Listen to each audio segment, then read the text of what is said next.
When a man's heart is full of deceit, it burns up, dies, and a dark shadow falls over his soul. From the ashes of a once great man has risen a curse, a wrong that must be righted. We look to the skies for a vindicator, someone to strike fear into the black hearts of the same man who created him. The battle between good and evil has begun. Against an army of shadows comes a dark warrior, the purveyor of good, with a voice of silence and a mission of justice. This is Sting. Promotional consideration paid for by the following.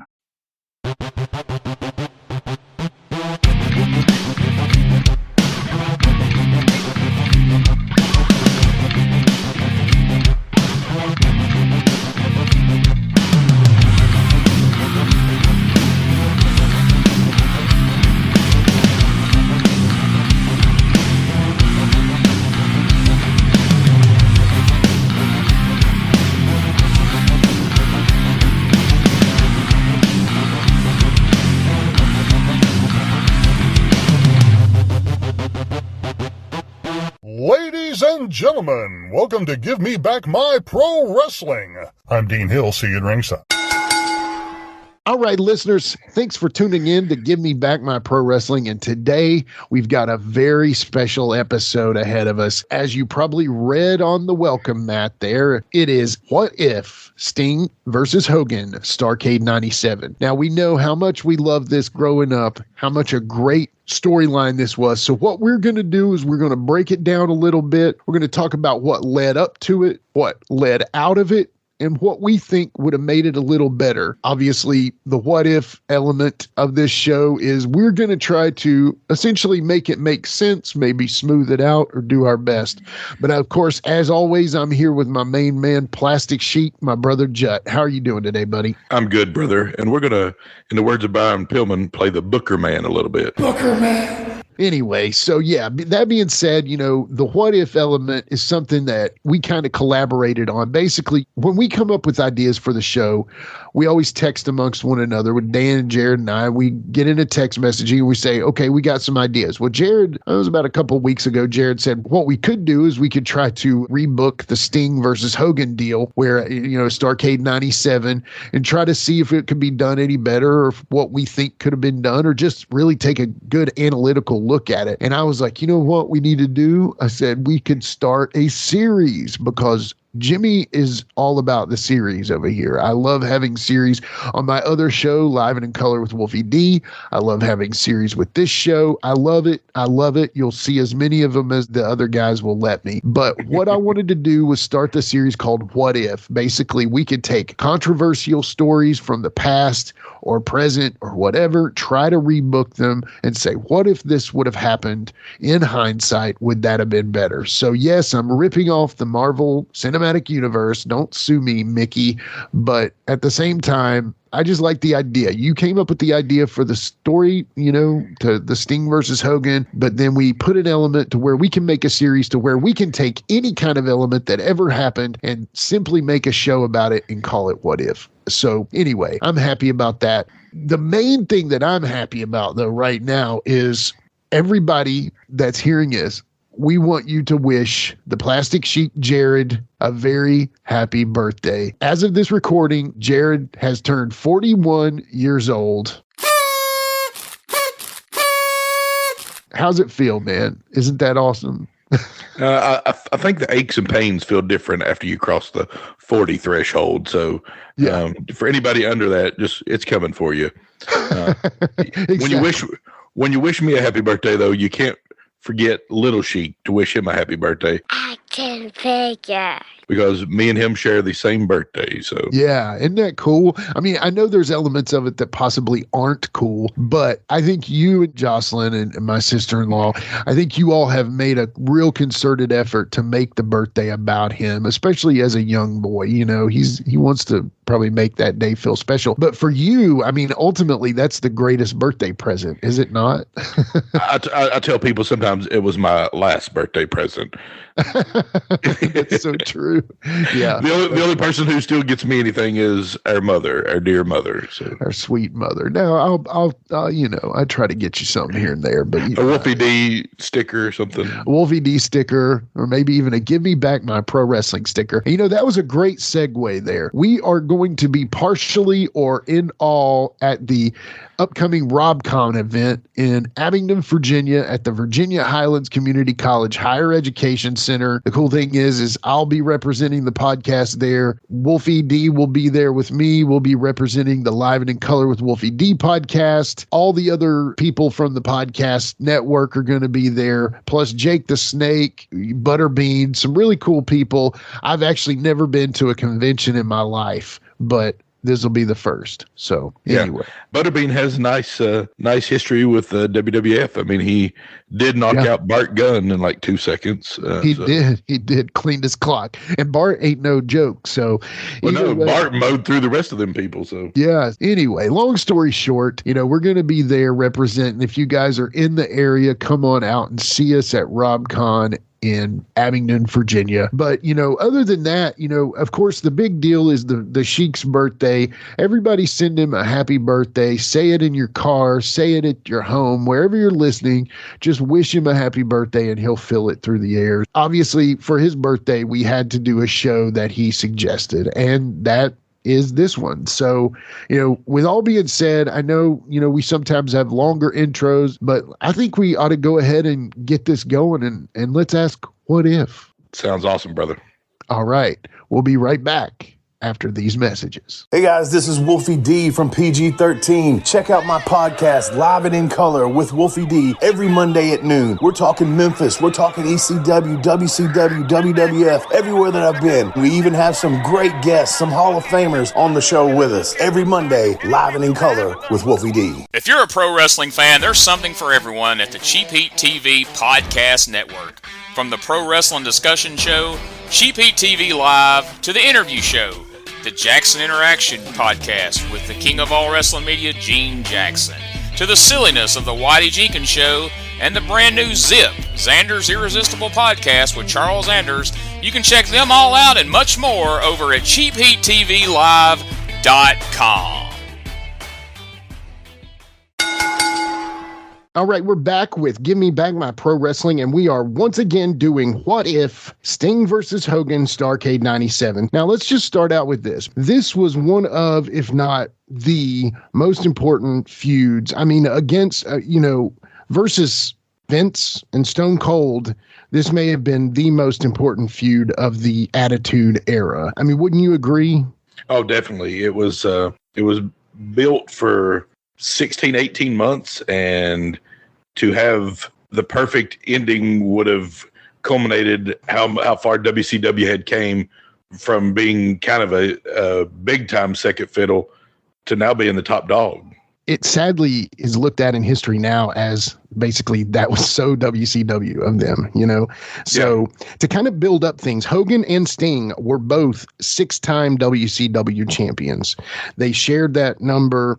And now that may have been all time, of course, but, just to kind of give y'all some perspective, that was their legacy. That was their history. Both of these guys were big time people in WCW. Of course, Sting is obviously looked at as the Undertaker, the icon, the phenom of WCW, not necessarily because of the dark character, but because he was the homer. He was the guy that could have gone other places, but never did. He stayed in WCW. He championed WCW. And in a lot of cases, he kept WCW afloat when, I hate to even say it, but, when people like Ric Flair and those seemed a little outdated, he was the guy that ushered in that, era. I think in the future, I would like to do an episode of What If you switched out the Ultimate Warrior and Sting. My theory is Sting, had he been in the WWE role, he would be one of the greatest ever, like he is, and the Ultimate Warrior may not have lasted 6 months, So I would love to do that What If in the future. But today we are focusing on Hogan versus Sting in the Starrcade 97. So to start things off, I'm just going to say this, and I think I've heard Sting say something similar to this. This was an enormous buildup with a huge letdown payoff, you know? So to go back, when the Outsiders showed up in NWO, Sting was the first person to stand up to the Outsiders. And that makes sense, being that he was the guy in WCW that basically was WCW. You know what I'm saying? Oh, absolutely. I mean, even to skip way ahead, Sting was super loyal to TNA. I mean, look at that. He didn't owe TNA anything, but he was super loyal to them. Yeah. And that just shows what type of guy he is, and the appreciation he had for the business. So, you know, some people have said, you know, when him and Jim Hellwig got into the business, they didn't love the business. But the difference was Sting was willing to listen, Ultimate Warrior wasn't. Right. And that's the thing, you know, that's the argument there. But so Sting was first to stand up to the Outsiders. Basically, Bash at the Beach 96 happens. It's Sting, Luger, Macho Man versus the Outsiders. So it's 3-on-2. The whole match, they're like, where's the third man? Where's the third man? Well, yeah. Luger gets hurt, goes to the back, and it's evened up. Macho Man and Sting versus the Outsiders. Luger's hurt. You see Hogan walking down the aisle, and we've talked about this before in the Factions episode. Everybody obviously thinks that it's going to be Hogan is going to take the role of Luger, and it's on, you know. But obviously the leg drop happens, NWO is formed, and, you know, so on after that. That's what leads to this, you know, the start of this story right here is Hogan's turn. And that's so iconic in the lore of wrestling history, you know? Oh, absolutely. I mean, like, it's something that we never got with, say, a person like John Cena, right. Or many other baby faces. We never got that true, like, surprise heel turn that just leaves you with your jaw on the floor. Like, I remember watching that for the first time and being like, oh my, where did my Hulk Hogan of my childhood go? Right. He is literally just turned on everything, the prayers, the vitamins, you know, everything. Yeah. He just threw that away, and that's what makes it so great. I mean, like, that's why the NWO stuff, you know, the turn, everything like that, the surprise, it still stands up to this day and will stand up till the end of time with wrestling. Yeah, you're exactly right. So to kind of progress things here, Sting, if you notice, he starts to get a little darker. He's wearing his normal tights, but they're black tights. He is adding his Sting color, and his face has got his color, but his hair is also, he's losing the color of his hair too. It's going back to his natural dark hair. So the bleach blonde Surfer Sting is getting essentially removed or erased, and the slow decline of Sting into darkness is showing itself. And so basically around this time, the fake Sting shows up. Fake Sting was Jeff Farmer, made his career in Japan. You know, he was a heck of a hand, good carpenter from what we've heard. He looked a little bit like Sting, maybe even portrayed Sting in the Indies, maybe not. I'm not 100% on that. But he shows up, and then that plays into Lex Luger, who literally was Sting's best friend. I mean, it was always talked about that Luger, Sting, and the Steiner were the best friends, you know. So with that being said, Luger starts to lose faith in storyline in Sting because of the fake Sting. So, you know, at the time of this happening, Sting is trying to team up with the Four Horsemen for the War Games. That's about to happen. Yeah, Fall Brawl. Yeah. So it's going to be Sting and the Horsemen versus the 3 NWO members and an unknown fourth man. So, like it says, Luger is losing faith in Sting because of the fake Sting and NWA playing its tricks. And at the War Games match, I'm not 100% positive of when this happens, but at one point, Sting comes in and he literally drops every NWO member. He takes them out, and he turns around at Luger and says, you know, is that proof enough for you, basically? And Luger, you know, they go on to lose the WCW. Because Sting basically leaves, and he's like, you know, I'm here for you. You don't believe me. I just dropped everybody in here for you, but now you can handle it on your own. Basically. Yeah, you want to be like that. You got to handle it on your own. So on Nitro, the next night, he comes out and he's ticked off, and he gives this angry promo, claiming that he's a free agent now, and he's not with WCW or the NWO. The Stinger is here. Let's hear what he has to say. I want a chance to explain something that happened last Monday night at Nitro. Last Monday night, I was on an airplane flying from LA to Atlanta. When I got to Atlanta, I tuned in the TV to Nitro, and I thought I was watching a rerun. It was a very convincing film. Why won't he look at the camera? Often imitated, but never duplicated, though. And what else did I see? I saw people, I saw wrestlers, I saw commentators, and I saw best friends doubt the Stinger. That's right. Doubted the Stinger. It's like a little so I heard Lex here. Luger We say, turned our backs on him, I and know guess where he's he doing it to lives, us. I know where he works out, I'm going to go get it. So I said to myself, I'll just go into seclusion. I'll wait and see what happens on Saturday night. And I tuned in Saturday night, and what did I see? I saw more of the same, more doubt. Which brings me to Fall Brawl. I knew I had to get to Fall Brawl to get face-to-face with the total package to let him know that it wasn't me.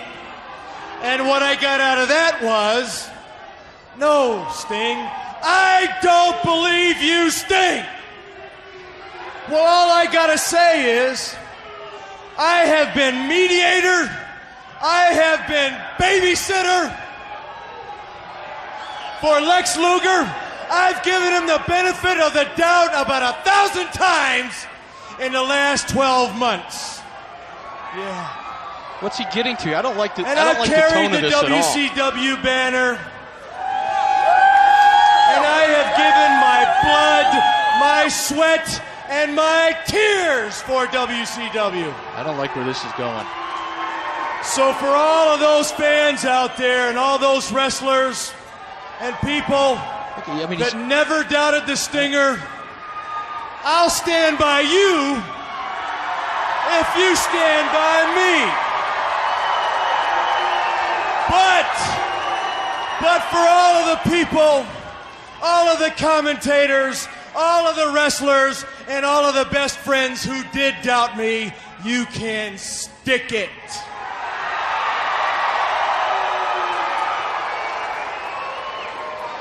From now on, I consider myself a free agent.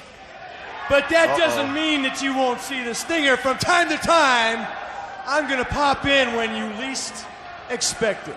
He was the banner waver, the flag bearer of WCW. If there is one person to be trusted in WCW, it's Sting. And I love that part of this storyline because it's almost like and I hate to give this comparison, but it's like a massive event, a horrible event happens to you where you lose your faith in God almost. You question if what you've lived your life for even matters.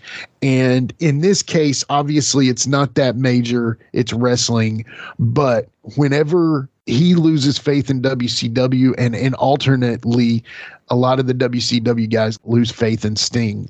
Pretty heavy stuff, isn't it?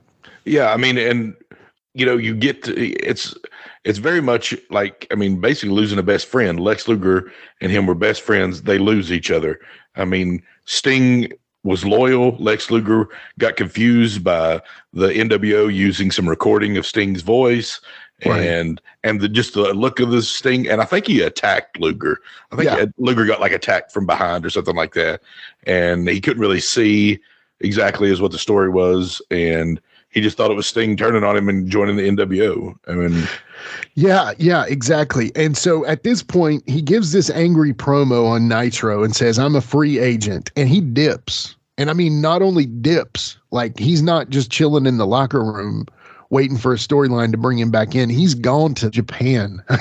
Yeah. He's gone to Japan, wrestling for New Japan. He does a tour over there of New Japan. You know the guys, and I'm sure he had been limited with his ability to go to New Japan. So, the guys go over there for a quick payday.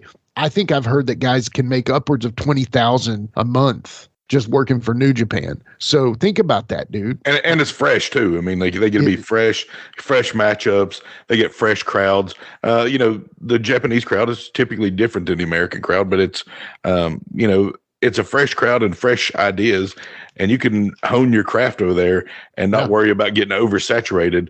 Back in that day, when really to watch New Japan or All Japan Wrestling at that time, I mean, it was probably months down the road before we could ever see anything like that.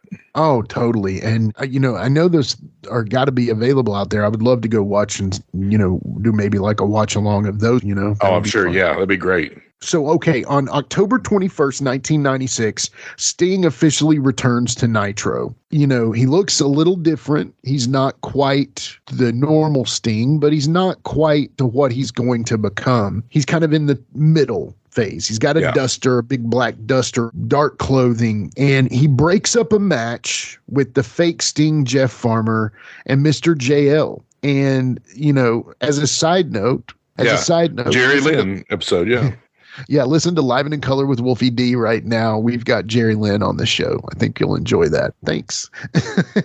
And so little plug ski. Yeah. Little plug ski, as they say. So they break up the match, and honestly, he's looking a little more like his future look. But he comes out, he cuts a promo, and he says, the one line that I've always taken from this, and I think Sting has kind of used this more, is what does he say here, Jared? The only thing for sure about Sting is nothing's for sure. That right there is your cheap imitation. You get what you pay for, don't you? The real Sting may or may not be in your price range. But the only thing that's for sure about Sting is nothing's for sure. Boom. I love it. It brings in an element of Sting that you'd never heard before. Sting was always USA, get the bad guys, kick butt, take names, beat up, and now you're questioning what's he doing? What's his thoughts right now? Right. Yeah. You have no idea what he's even thinking, where he's going to end up. Is he going to join the NWO? I mean, they might have tricked his friends into thinking that Sting attacked him, but maybe he'll decide, hey, if you can't beat him, join him. And he kind of hangs low for a minute, and then a few days after that, October 21st, I think October 27th, you get Halloween Havoc, Hogan versus Savage, and Roddy Piper makes a surprise appearance at the end. So you kind of get to forget about Sting a little bit. Yeah, you do. You're kind of distracted. You're not worried about Sting. Now, the weird thing that I think is after that promo, the only thing that's for sure is nothing is for sure. He would not speak for over a year. Oh, yeah. That just added to the element of more what if. Like I said, if you were going to build the perfect storyline and really let John Wayne win in the end, this is how you do it. These guys are really booking it so well. Hogan, of course, is wreaking havoc, doing his thing over everybody, So he would not speak, but you start to see Sting in the rafters. Yeah, and Scott Hall, to his credit, I've always heard Scott Hall had some input with Sting about this character, and he said, man, you kind of need to rip off Taker. You kind of need to rip off The Undertaker. You need to be this guy who doesn't say anything, who's mysterious, who puts fear in people.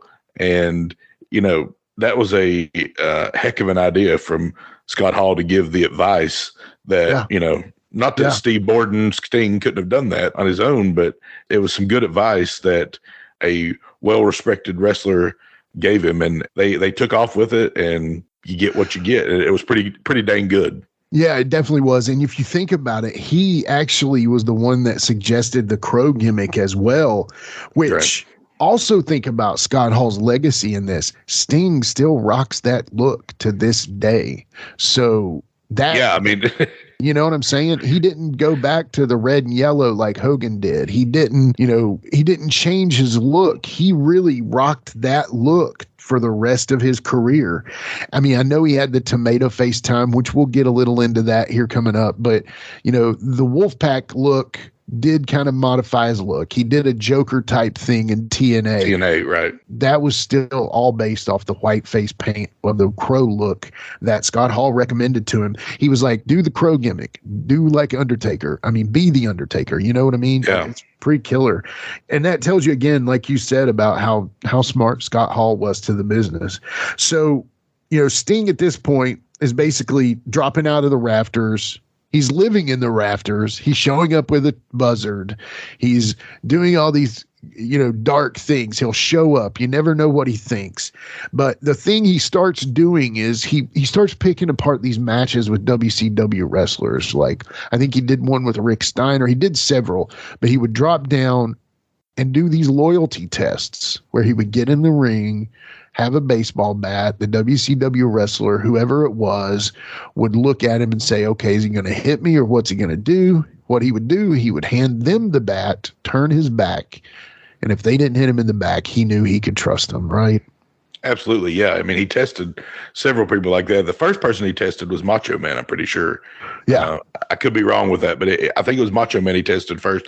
Macho Man was sitting in a metal folding chair, and he was like hitting the folding chair with the bat, and yeah, and he handed Savage the bat and turned around and spread his arms, and Savage didn't attack.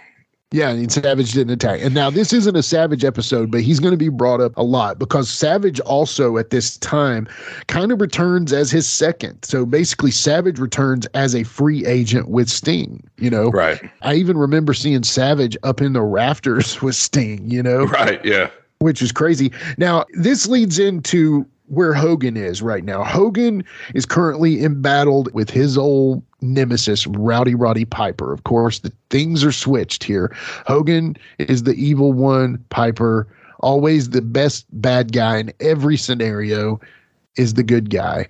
And, this was kind of the time of the anti-hero. Obviously, Stone Cold was doing it so well in WWF, but that's kind of what Piper was, is he was the anti-hero. He was the Clint Eastwood. He had an edge to him that a lot of the baby faces didn't have, Oh yeah, definitely. And he had even a clan of people at one time that included John Tenta, Earthquake. Yeah. And I can't remember who else was in that, but they were like his clan at one time. They even came out like Scottish gear and everything like that. So right. He was developing his own faction. Yeah, it was just a way for him to have a faction, but to get some guys on their payroll to get to work, So oh, absolutely, yeah. Yeah, so you've got Savage returning with them, and then obviously during the Hogan versus Piper match, Piper's about to win. Savage helps Hogan win, and Savage turns on Sting and officially joins the NWO. And I think that's still really good there because basically Savage was also a free agent.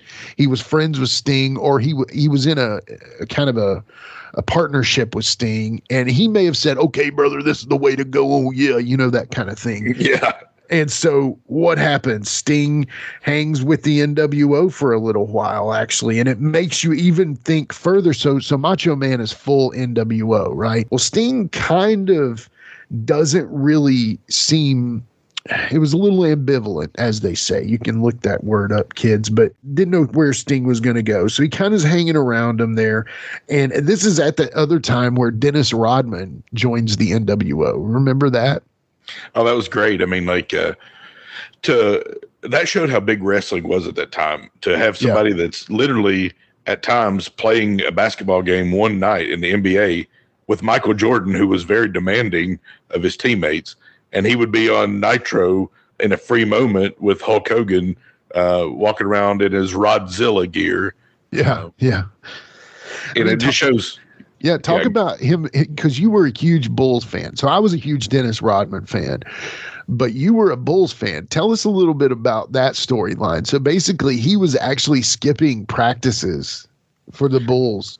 Oh, yeah, he would skip practices for the Bulls and hang out with the NWO and party all night. And, there's it's not exactly the story, but there's stories of times when he would just leave the Bulls for like a week and be away, and they're like, well, we'll have to go back. We'll have to go get him. Like Michael Jordan supposedly one time like came to get him out of his hotel room, and he was like in bed there with like Carmen Electra, and it was like, come on, buddy, we got to go. Like, let's go. Got to get back to work now. So, I get why you're where you are right now, but we got to go. Yeah, I understand, buddy, but let's go. Yeah, can you imagine Jordan knocking on your like window outside your bedroom? You know, I can just imagine. Yeah, Jordan being like, dude, you're not answering your front door. Come on, man.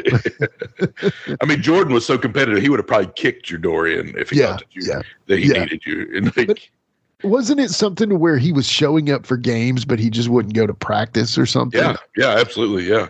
And like, there's even a story of him when they got him to a practice one time that they thought he was going to be hungover and just no good for practice, and they did this running drill where the front person in the front would take it slow, and so that the person in the back wouldn't have to go as slow because they thought Rodman would be in the back.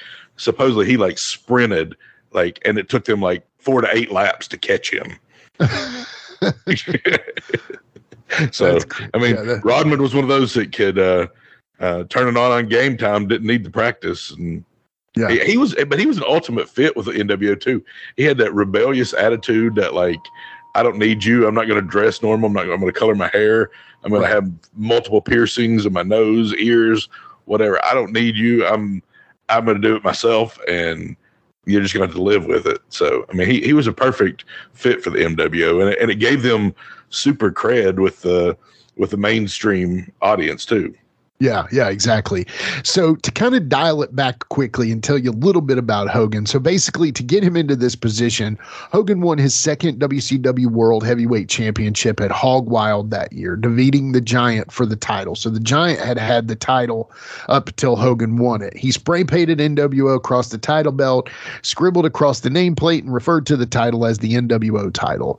Hogan at that point then would start a feud with Lex Luger after Luger and the Giant defeated Hogan and Dennis Rodman in a tag team match at Bash at the Beach. Then on August 4th, 97, episode of Nitro, Hogan lost the title to Luger again by submission. But 5 days later at Road Wild, Hogan defeated Luger to regain the WCW World Heavyweight Championship. It really kind of seems like at this time they had so many big name guys that they played hot potato with the belt, you know? Yeah. So that is what leads up to Hogan having the title. And now, you know, where he kind of goes with this. So at this point, uncensored, March 97, Sting rappels down and attacks the NWO and reveals that he is with 100% no doubt, 100% no question, he is a WCW person. So the NWO at that point, they start deploying more fakes. I mean, I remember even Kevin Nash showing up at one point as Sting. You know, he even had a Sting face. And so the other thing is kind of work this in. They were giving out Sting face masks. Oh, yeah. The kind that are probably $1 million on eBay right now. I'm not talking about the ones that you can buy with WWE, but the kind that you got for free if you went to an event. Now, I remember you and I and a couple of our friends went to a match in Knoxville during this time, you know, and we got free Sting masks at the show. Yeah, I remember that.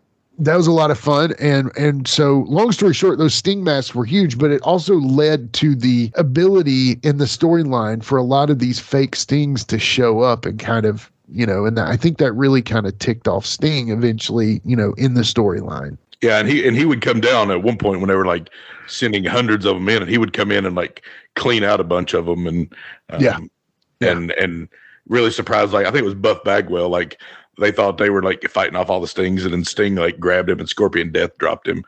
Yeah. There was also do you just a quick quiz about that Knoxville Nitro we went to that time. Do you remember what the sign that Seth held up said on it? Oh yes, I do. One of my old friends. Yeah. Say it. It said Hogan, act your age and die. I mean, that's so harsh, dude. I mean, I remember the lady, they would check you at the door to make sure the sign wasn't offensive or wasn't saying something about the WWE or something. And she was like, well, I'll allow it, but that's really mean.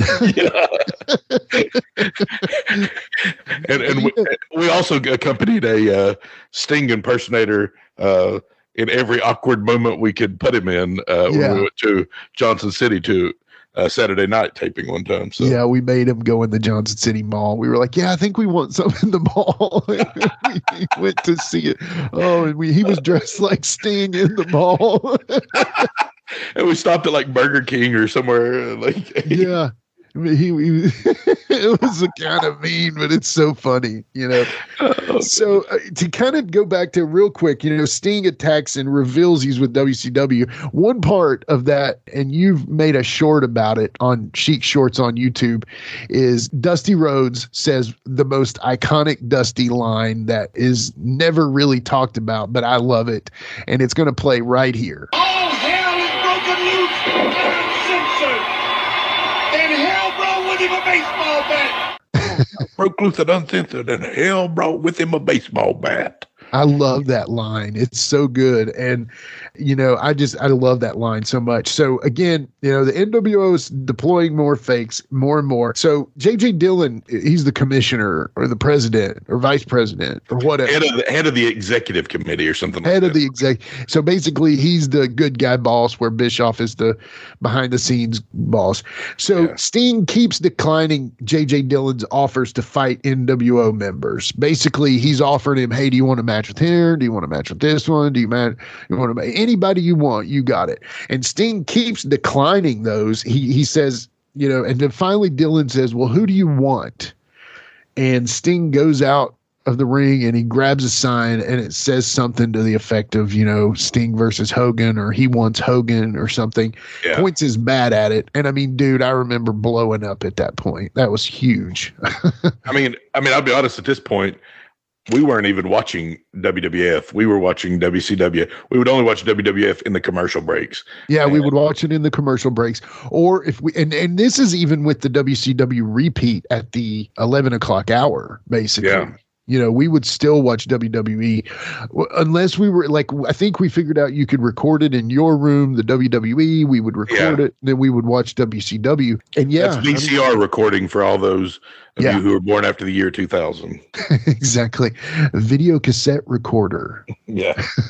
Anyway. Before your DVR. Yeah. Well, I think right there is a good place to take a break. We'll be right back with more from What If Sting versus Hogan.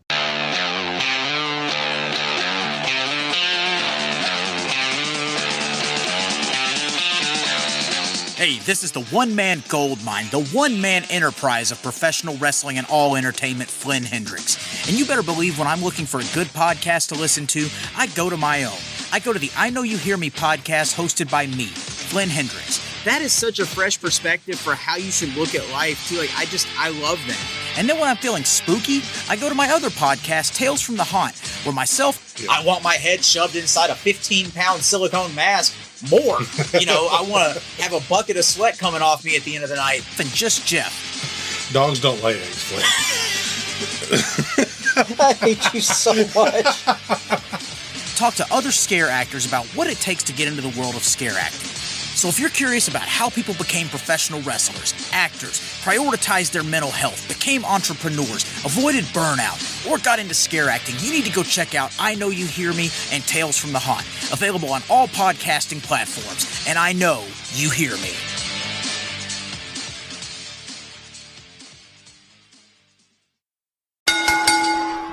All right, we're back with What If Sting versus Hogan, Starrcade 97.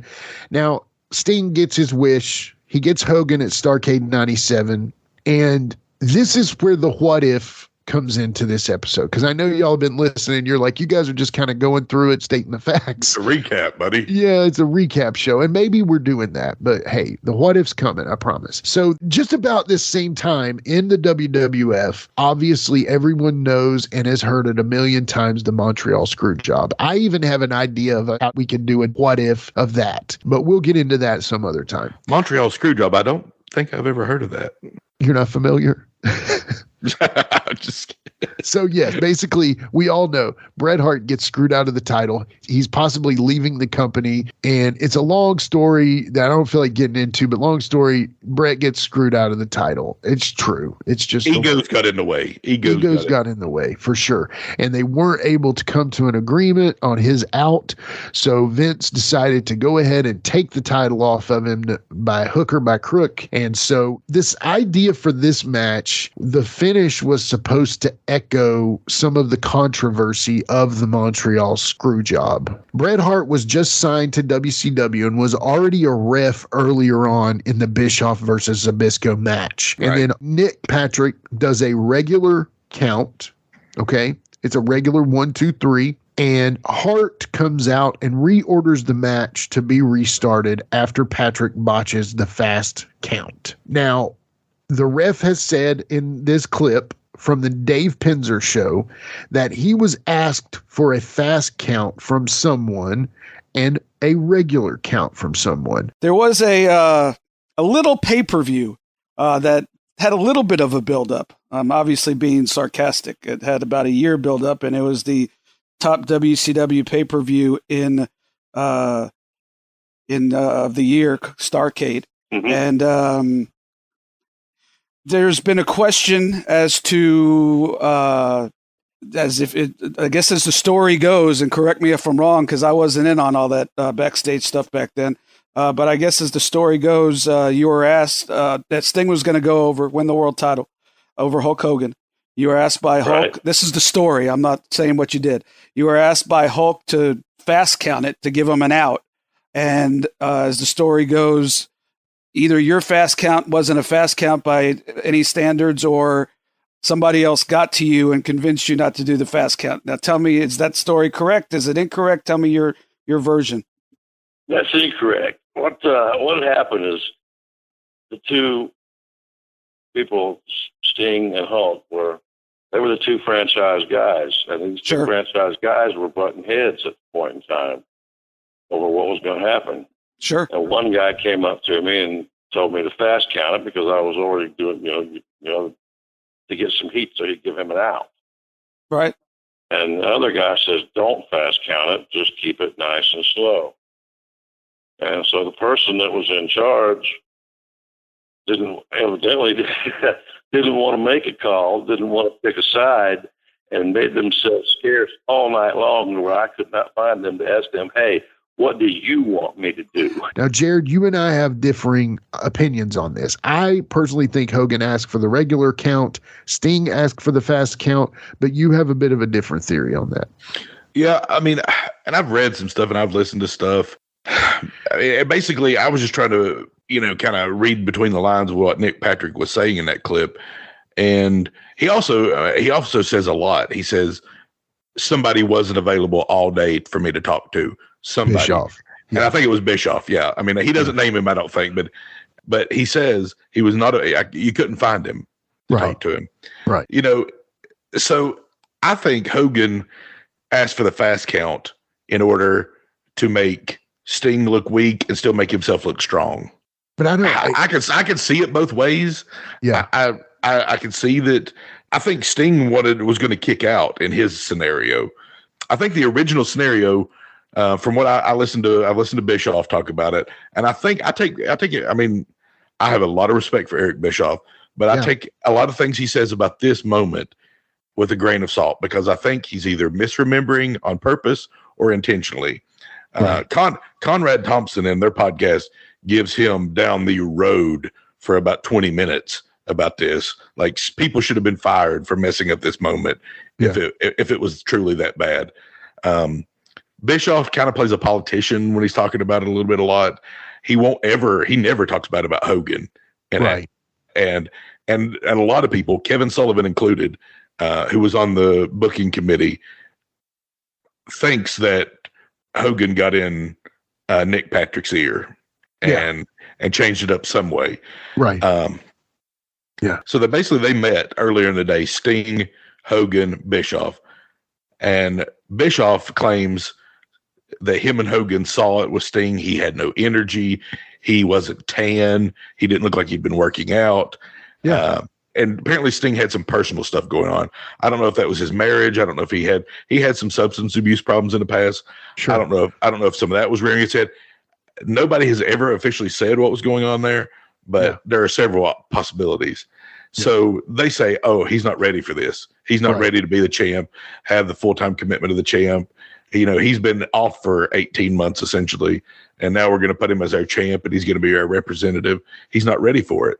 And whether that's true or not, I don't know. I mean, does he need to tan? He's kind of going to be covered up, and just his arms are really going to be showing is all. So does he need to tan? Maybe a good pump would have looked good. I don't know. I just don't feel like Eric Bischoff gives you the full answer. And if you ever want to listen to it, type in 83 weeks with Conrad and Bischoff, and you'll hear Conrad go off on him a couple times. Basically, you think, how can they still be podcast partners after that? But well, I mean, they're both adults, and they know that builds for a good listenership. It does. It does. That's the thing. You can disagree all the time and still be friends with somebody. You don't have to remain in agreement with everyone all the time. Are you sure? Twitter would disagree. Twitter, yeah, you're right. At GMBMPW on Twitter. All right. So, you said it correctly. Bischoff claims Sting showed up with no tan and he was out of shape. Part of that fits the gimmick, but I do remember feeling that, because we were used to the pumped up, almost the size of the Ultimate Warrior Sting. He was one of those dudes that was just massively jacked up.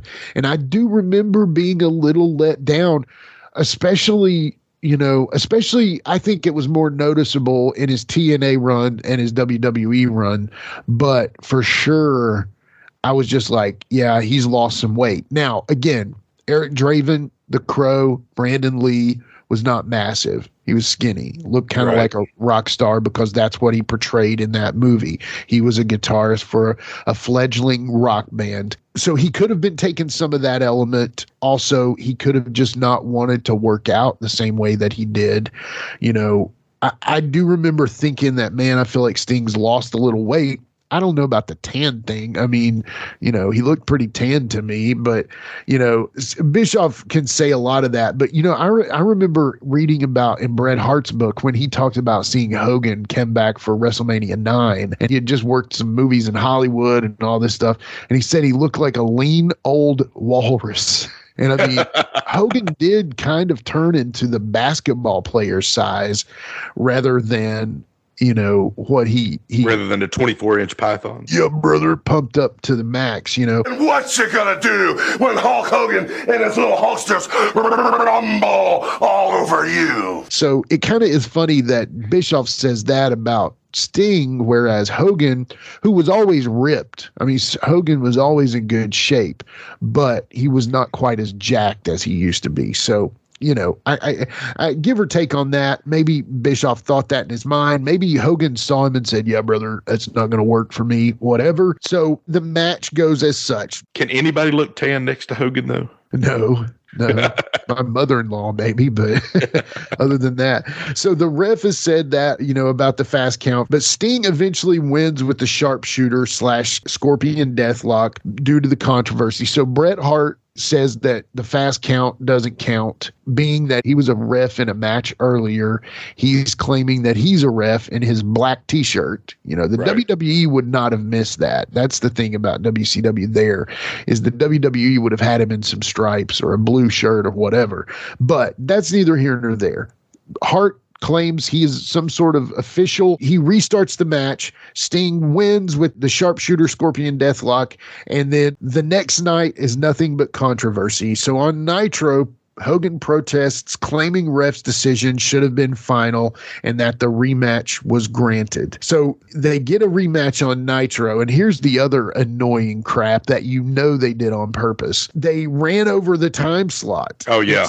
The finish was aired on Thunder, which guess what Thunder that was in the row of Thunders? Was it the first one? The very first one.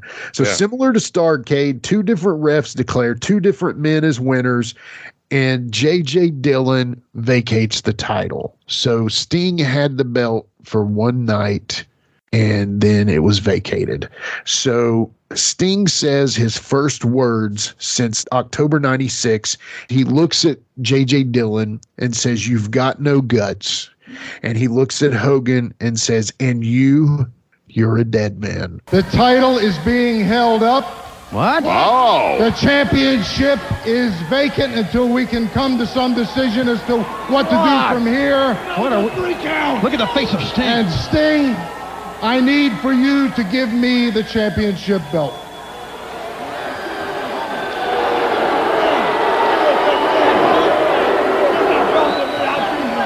This is a horrible moment. Look at the face of James J. Dillon and the face of Sting, and actually the NWO's not even happy either. This is really a victory for the NWO. It is. You've got to think that James J. Dillon would rather throw himself in front of a bus than do this. Did you see what Sting did?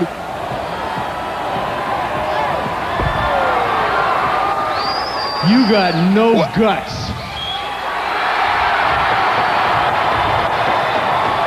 He's talking. You're a dead man. Sting has spoken. Fans will be back. And you know, actually, you're wrong with that being his first words. His first words were after Starrcade in the ring. He looks at the camera and he's like, "Mamacita." Okay, fair enough. You're right, Mamacita. Because people are like, what is Mamacita?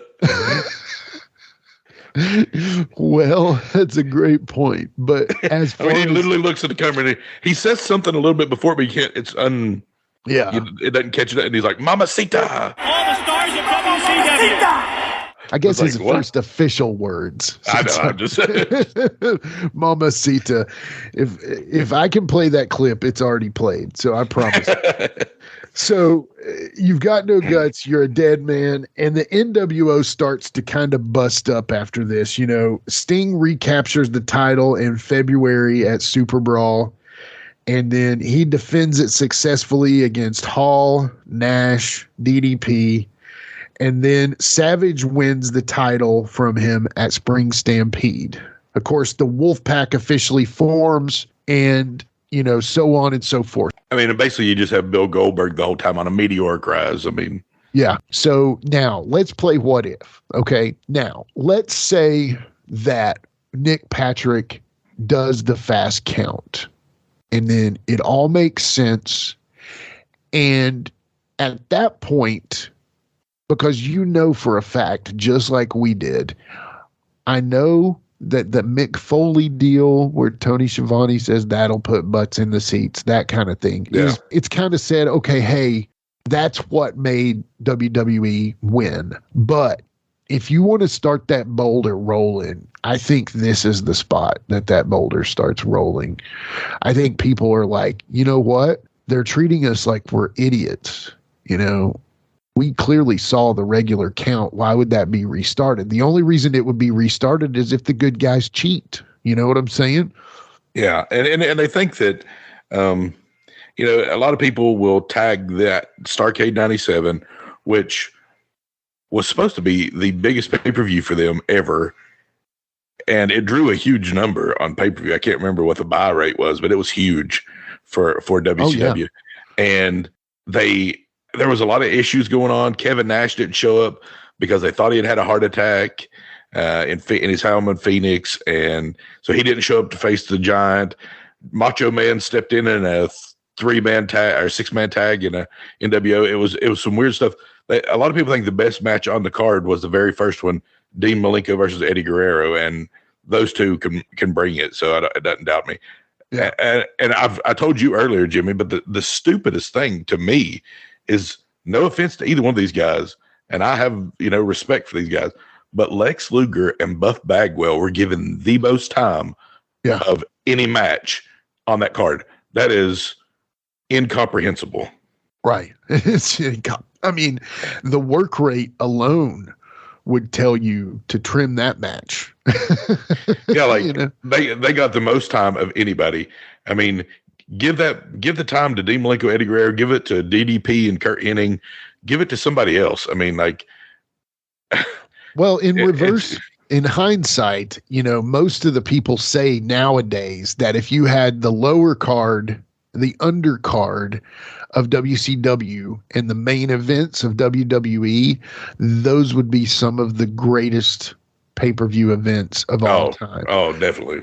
Because you have the undercard guys who are killing it, like the Eddie Guerreros, the Rey Mysterios, the Chris Benoits, the Chris Jerichos, the Dean Malenkos. I mean, Perry Saturns, the Ravens. I mean, you know, all of those guys were killing it, you know.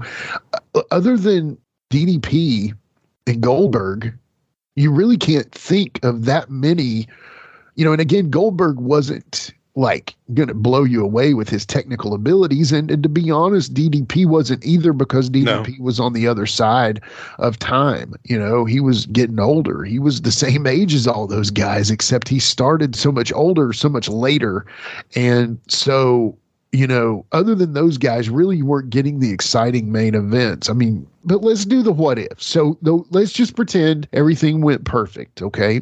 What could have happened? Sting wins after the fast count. Of course, they do the inevitable rematch. Okay. Then Sting goes on to defend against all the villains. You know, Hogan kind of takes his side, and then what could have theoretically happened there is Hogan could go on and lose to Goldberg before he has the title. Okay.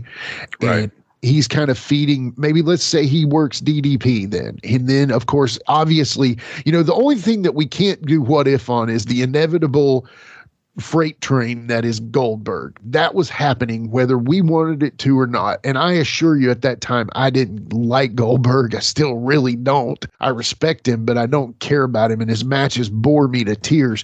But that was not going to be stopped. That was the freight train of Goldberg. That was happening. Not freight train, not ice train. Or what was his name? Are you Jimmy Street or are you Bret Hart? I'm listening to about Goldberg. Yeah, I'm just kidding. I'm Jimmy Street Bret Hart and Dan right now. I'm just kidding. I mean, Goldberg was what he was. He was very Ultimate Warrior-ish to me. I have more respect for him than probably Warrior, but he was just on such a fast ascension. I think the ultimate goal would have been to have Sting drop the title to him at Starrcade '98. Exactly. That's what I was leading to. So think about it this way. That would be like the great torch handing off to the new babyface. You know, a babyface versus a babyface, if it's done correctly, I personally think Sting would have been the bad guy in that one, because Goldberg was so inevitable. It was impossible. You know, you go to those live events and you see the people just lose their mind over Goldberg, and it was just like, bleh. We like a jacked up Nikita Koloff, don't get me wrong, but come on. But anyway, think about it this way. If Sting would have gone on with the title and actually had a good long, maybe last run with that title, maybe he lost it to Savage, maybe he lost it to random people, but long story short, Sting is the guy. And then Hogan could have worked angles with Bret Hart. Hogan could have worked angles with Goldberg. None of those guys needed the title, but what would have been cool is to see Hogan face, let's say, Bret Hart because of the match deal. Hogan goes on to face Bret Hart. Bret Hart was the sheriff. He wanted to make sure nobody screwed over anybody under his watch. Sting gets a free run in front of him. Eventually he goes through Hall, Nash, Savage, DDP, all these guys. Hogan, however, is working, you know, a long angle with Bret Hart. Let's say a 4 or 5 month angle with Bret Hart. Then he works an angle with Goldberg, and then Goldberg inevitably runs out of people to beat, and then it has to be Sting, and they meet up at Starrcade '98. That, to me, is the only way that this would have been corrected properly, in my opinion. Now, I know there's a million other thoughts on that, but what are your thoughts? Okay, so that's the perfect, natural thing. I've actually got some alternative ways they could have done things just completely differently, instead of doing that hokey take on the Montreal screw job with Nick Patrick. Nick Patrick's motion, I've heard a lot, is a very long sweeping motion. So even his motion is shortened if you watch Starrcade. So maybe it was a fast count for Nick Patrick. It seemed like a very average count to everybody else, but maybe that was a Nick Patrick fast count. But what if we have what if we have other ways we could have got there besides doing the Montreal Screwjob takeoff? I mean, what if we could have how about just a normal Scorpion Death Drop or Scorpion Death Lock and 1, 2, 3 or tap out? I mean, that would have got you there. I've heard they wanted Earl Hebner to be that guest referee when they drew the name out of the hat of all the referees. I've heard they wanted Earl Hebner. Whether that's true or not, who knows? No, Bischoff claims it's not, but that would have been an interesting take had they got the referee. But I'm sure he was under contract with Vince, so I don't know how that would have. Yeah, and there may have still been some heat with Bret Hart too. You know what I'm saying? Exactly. So Earl might have been like, "No, I'm happy where I am." I mean, are you ready for me to go into like a alternative, like a true like try this instead of that? I mean, or do you want? Yeah. What about?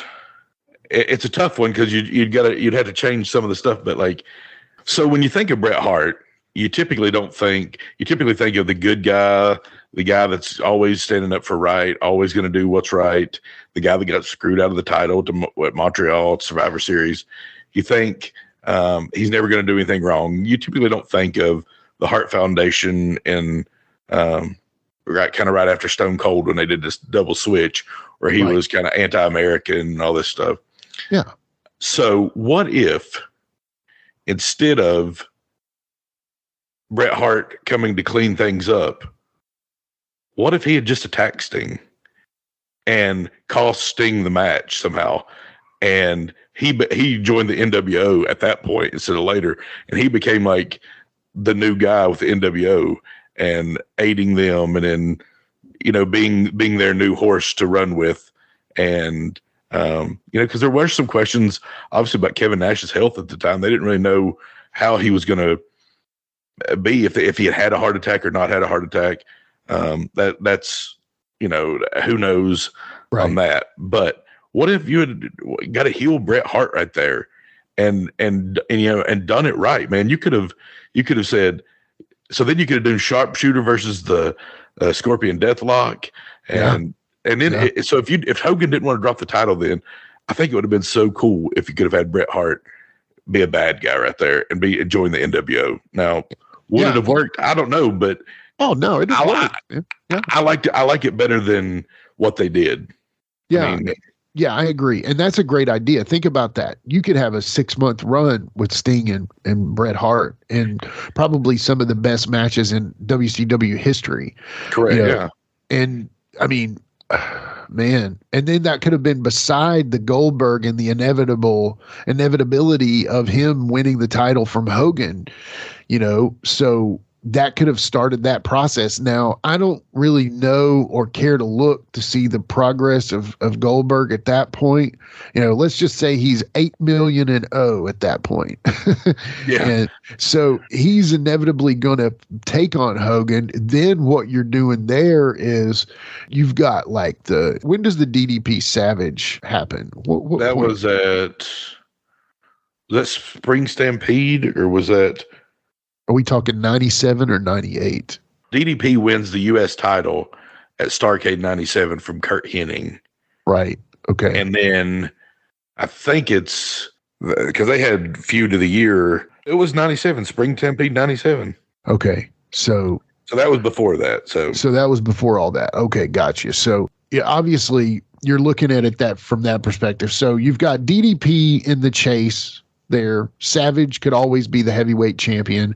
Luger, Bret Hart, no question, could be a world champion. Hogan, obviously. Sting, obviously. Nash. I mean, Nash. Why Hall was never put in that, really, who knows? But Nash was always considered the giant. I mean, you had so many guys that could theoretically be their title. Piper had the Flair. Yeah, of course, Ric Flair. I mean, that's the sad part of all this is the greatest of all time is kind of put to the side here, Yeah. And I mean, it's just how it is. But when you have an influx of so many big names all at once, it really almost creates a log jam. You know what I mean? So then you've got this Goldberg guy coming up out of kind of nowhere, out of the power plant. Yeah, out of the power plant. I mean, it was like a meteoric rise, like you said earlier. So if you look into that perspective, I do like that, where Sting and Bret they work a long angle. Hogan's kind of battling his dudes. Maybe he gets into it with Savage again. Maybe he gets into it with Luger again. DDP. We never got a DDP Hogan. The only DDP Hogan I was thinking about Tag was teams? there's a 4-man where DDP won the 4-man for the title. It was Sting, Hogan, Flair, DDP, and DDP pins Flair for the title. Yeah, I think that's right. Yeah, but Hogan only wrestled half that match and then went out with an injury. So I don't know if that was right. Hogan, and I know they battled each other in tag team matches with Bischoff and Jay Leno and Dennis Rodman and Carl Malone. Yeah. That's a what if and a whole other deal. Is like, oh, absolutely. What if Carl Malone would have become a pro wrestler? I think he could have probably been pretty awesome too, Yeah. But so then you've got that perspective where obviously you've got Hogan, he can battle all these guys. You got Sting battling these guys. But the cool thing is to me, Sting and Hart when Hart's still in his prime, Sting is still in his prime. Then you run that up until inevitably it's Hogan versus Goldberg, and Goldberg wins the belt. And then now we all know they had to screw Goldberg to get the title off of him with the cattle prod and all this stuff. But I mean, I think that's a good what if as far as do you got some other theories? I mean, it's most of it just involves just doing everything more precise. You could have had, if you'd wanted to. I also like the fact of what if maybe Sting should have taken some of those matches coming up, and maybe he should have beat Savage and Scott Norton, Conan, all those people in build up. He's just mowing them down on nitros, and Hogan's like, I'm not going to wrestle him until he's beat everybody in the MWO, and Sting can literally get the rust off a little bit in about 2 months and beat nearly everybody in the NWO, and you have some probably killer matches along the way and some squash matches along the way where he just decimates them. I mean, start him out against the fake Sting and just let him decimate him, and then go from there. And it gets the rust off. It maybe keeps Sting more interested, makes him feel more part of it. I've heard theories that Sting thought they were going to screw him. He thought they were going to screw him, and be like, no, we're not doing what you said. Here's this. Sting won't hardly talk bad about anybody, so it's kind of hard to get his side of the story. Right. So you get a lot of Bischoff is where you get a lot of your information. I've not really heard Hogan talk about it too much either. So yeah. Yeah, I mean, that's true, man. Because, I mean, if you look at things like with Hogan, obviously they have their legacies and stuff like that. But, to get somebody to really say something negative about him because they don't want to. I mean, you just don't really want to. I'm sure maybe amongst buddies, they'll say, okay, I really wish that could have happened or whatever. But, yeah, you're right. There's no real negative talking. And that's a good thing, And it's not a bad thing. It's better for us fans to have that kind of that visceral response, why did you do this? That was so stupid. Let us do that and let them get along. I mean, I'm glad Sting seems like he's in a way better place in his life than he was at that point. I think Sting's happy with himself, where he's been. It's just overall, absolutely. I just think that it's good for us to say what if, but they lived the moment. They did what they did. Nothing's wrong with that. They should just, be well with themselves. Yeah, I think that's a great idea. And, that to me pretty much, I think that kind of wraps up our what if Sting versus Hogan or Starrcade. Do you have any more you'd like to add about that? All I'll say is this time in wrestling, growing up, was my favorite time watching wrestling. We never missed a Nitro. We never missed a pay-per-view. We watched it like it was our job, basically. Yeah. And I loved it. I still love it. I hate the ending, but I was still excited for Sting when he won it at that time. I didn't care much about the ending then. I do remember thinking to myself, that seemed like a regular count. I don't think he got cheated. I know, because we were there, Uncle Duels. Yeah. And we were all watching it and just. I was like, that was a regular count. Yeah, it was not a cheat. I mean, yeah, it was not a ripoff, but. And you watch it, if you watch it on Peacock, if you go watch Starrcade 97 on Peacock, it's a flat moment at the end. Like the fans are like, what? Huh?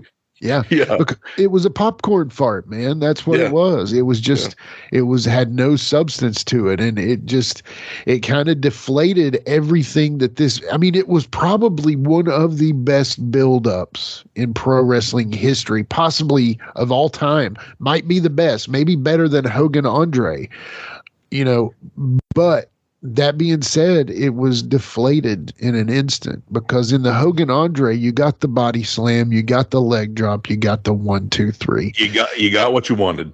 Yeah. And in this one, you got it, but it felt like so much. And I've also heard Bischoff say this in other instances that Hogan's creative control, that's why I almost feel like Hogan is the real villain in all of this. I almost feel like Hogan's creative control allowed this to happen. So, yeah, and maybe Nick Patrick was like, "Dang, I can't piss off Hulk Hogan." I mean, like, right?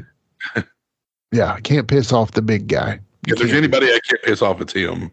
Right. And then if Hogan's not pissed off, then Bischoff won't be pissed off. Right. And Sting, he'll be all right. He'll get over it. Yeah. Well, I think that's it for our What's If today. We'll be right back after these messages.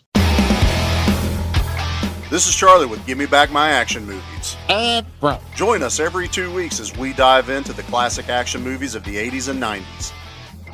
And don't forget about the monthly contest and trivia. Exactly. So make sure you find us on all your major podcasting platforms. Hi, I'm Frank. We're having a good time. And bro. I'll be back.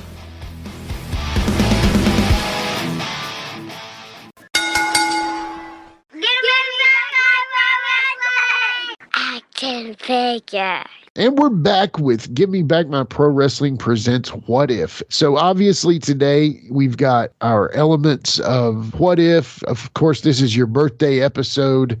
So with that being said, we're going to ask the Plastic Sheik, the alter ego of you, the Plastic Sheik, to come on out. So give us a little action figure action.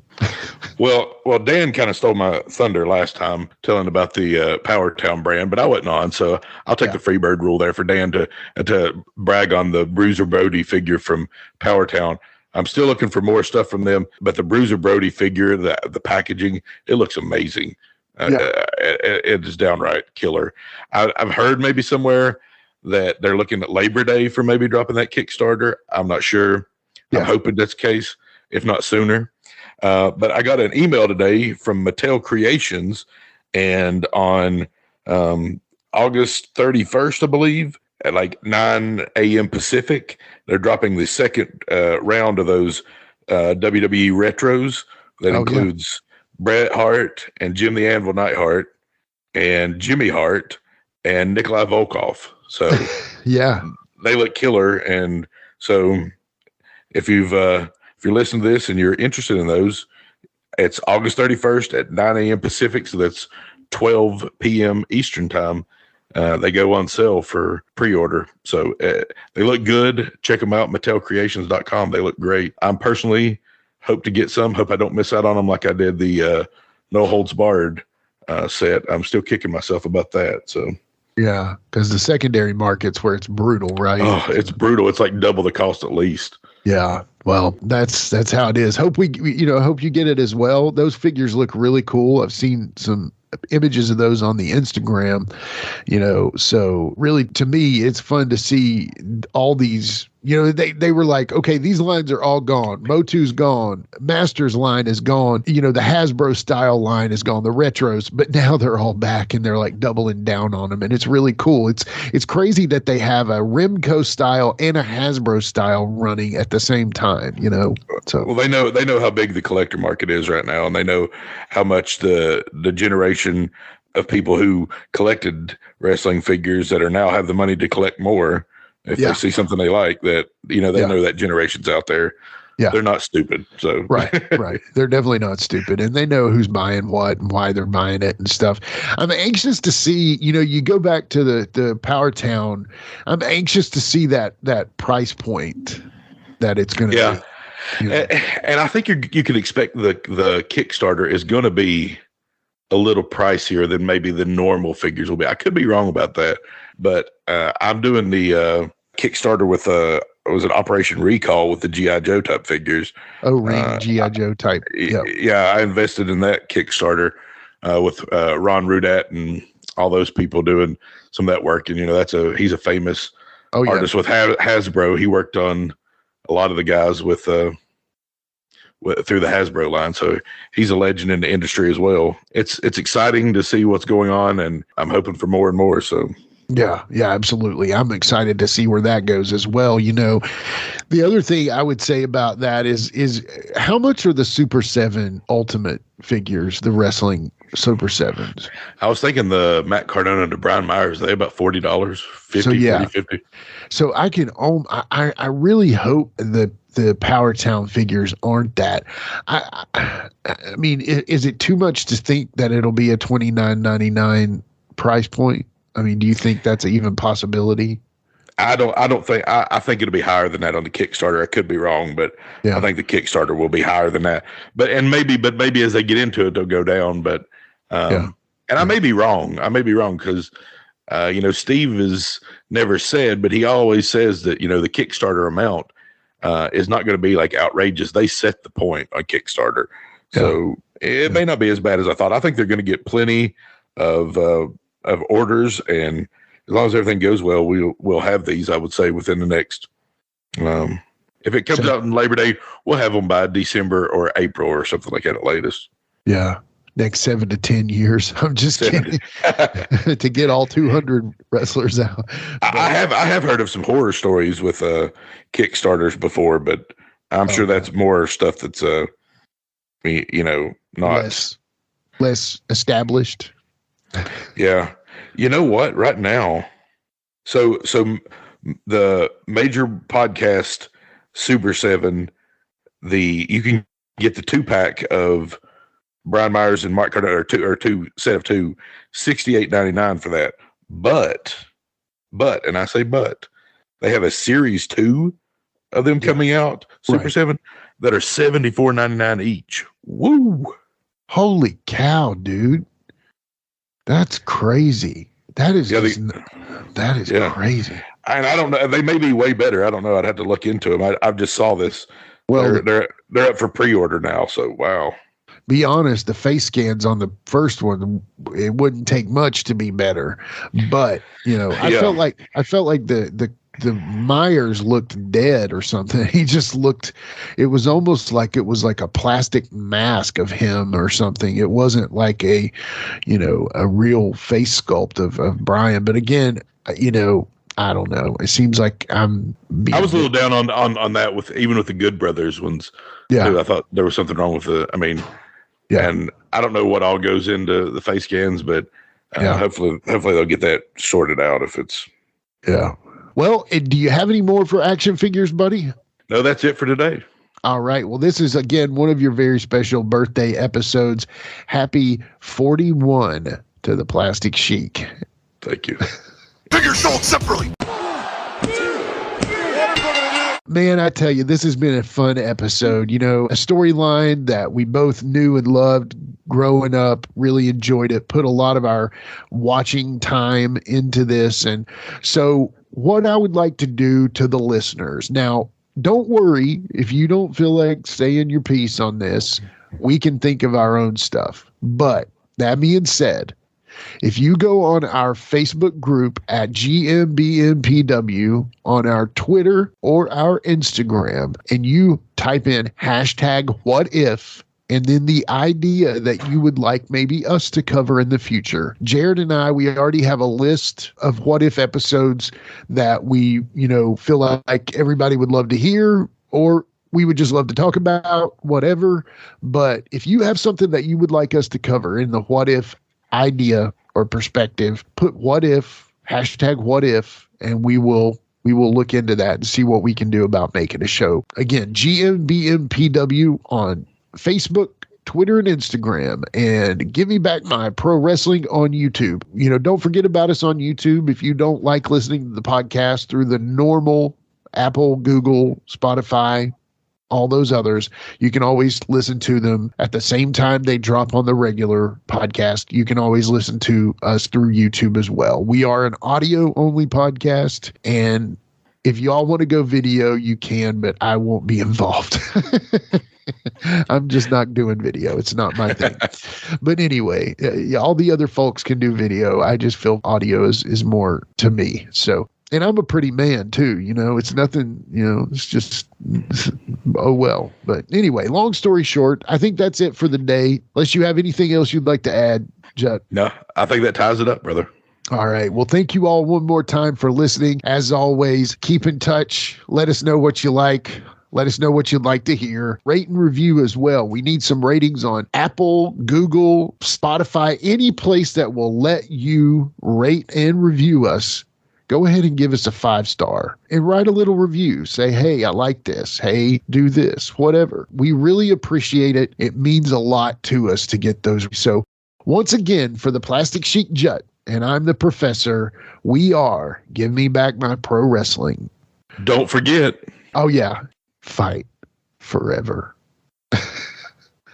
Thanks. With a tear in my eye, this is the greatest moment in my life.